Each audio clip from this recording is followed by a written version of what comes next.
नमस्ते जी। मैं आचार्य भानुप्रताप अलंकार वैदिक राष्ट्र यूट्यूब चैनल पर आपका स्वागत करता हूँ।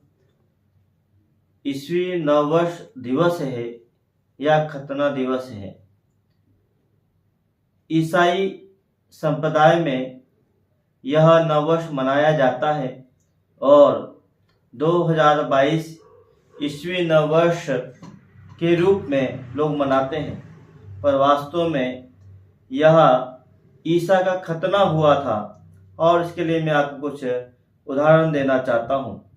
खतना दिवस वह नया साल है और जब बालक के खतने का 8वां दिन आया तो उसका नाम यीशु रखा गया।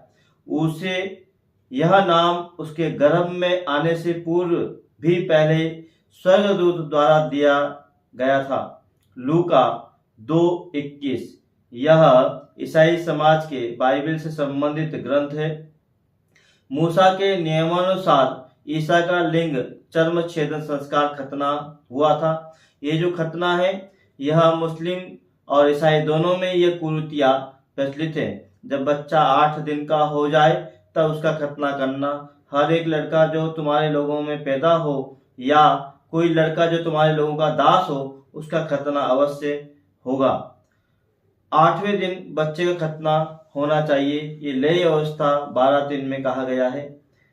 यदि हम इस बाइबल को पुरानी वाले को ना माने तो नए में भी कहा गया कि इस पर यदि कोई ईसाई कहे कि वह पुराना नियम इसे नहीं मानते हैं तो ये देखें यीशु ने स्वयं कहा है, ये न समझो कि मैं मूसा के धर्म नियम और भविष्यवक्ताओं की पुस्तकों को लोप करने आया हूँ।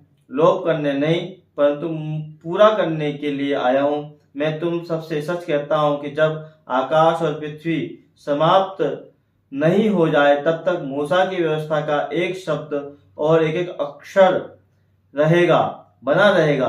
तब तक यह बना रहेगा जब तक वह पूरा नहीं हो लेता।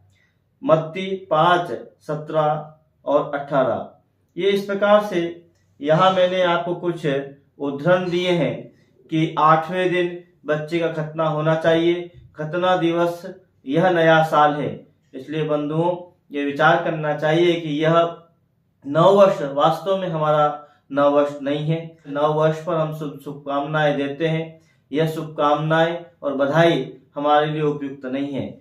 एक बहुत सुंदर सी बात मैं आपको बताना चाहता हूँ कि हमारा जो भारतीय नव संवत्सर है, भारतीय संवत है, वह आज का नहीं है। 1,96,08,53,122 वर्ष चल रहा है और इस वर्ष 2 अप्रैल 2022 को नया विक्रमी संवत्सर, नया वर्ष भारतीय परंपरा के अनुसार प्रारंभ हो जाएगा।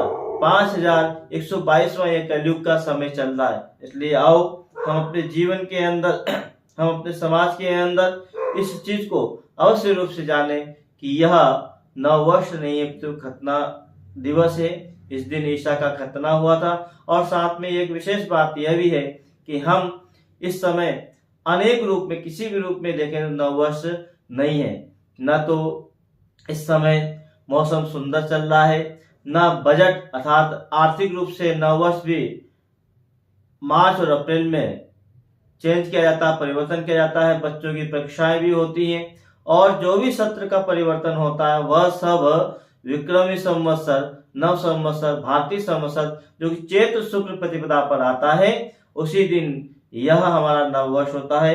तो हम सब मिलकर के इस नववर्ष को इसी तरह से मनाते रहें। एक बहुत सुंदर सी कविता है, वह मैं आपको सुनाना चाहता हूँ। हवा लगी पश्चिम की, सारे कुप्पा बनकर फूल गए। ईस्वी सन तो याद रहा पर अपना संवत्सर भूल गए। चारों तरफ नए साल का ऐसा मचा है होल्ला, बेगानी शादी में नाचे जैसे कोई दीवाना अब्दुल्ला। धरती टूट रही सर्दी से, घना कुआसा छाया है। कैसा ये नववर्ष जिससे सूरज भी शर्माया है। सुनी है पेड़ों की डालें, फूल नहीं है उपवन। पर्वत ढके बर्फ से सारे, रंग कहाँ है जीवन में। बाट जो रही सारी प्रकृति आतुरता से फागुन का, जैसे रास्ता देख रही हो सजनी अपने साजन का। अभी ना उल्लासित हो इतने, आई अभी बहार नहीं, हम अपना नववर्ष मनाएंगे, न्यू ईयर हमें स्वीकार नहीं। लिए बहारे आंचल में जब चैत्र प्रतिपदा आएगी, फूलों का श्रृंगार करके धरती दुल्हन बन जाएगी। मौसम बड़ा सुहाना होगा, दिल सबके खिल जाएंगे, झूमेगी फसलें खेतों में, हम सब गीत खुशी के गाएंगे। उठो खुद को पहचानो, यूं कब तक सोते रहोगे तुम, चिन्ह गुलामी के कंधों पर कब तक ढोते रहोगे तुम। अपनी समृद्ध परंपराओं का आओ मिलकर मान बढ़ाएंगे, आर्यावर्त के वासी हैं हम अपना नववर्ष मनाएंगे। इसलिए बंधुओं, आओ हम अपना नववर्ष चैत्र शुक्ल प्रतिपदा से मनाएं, जो कि इस वर्ष 2 अप्रैल 2022 को आ रहा है। ओम शांति शांति शांति। ओम।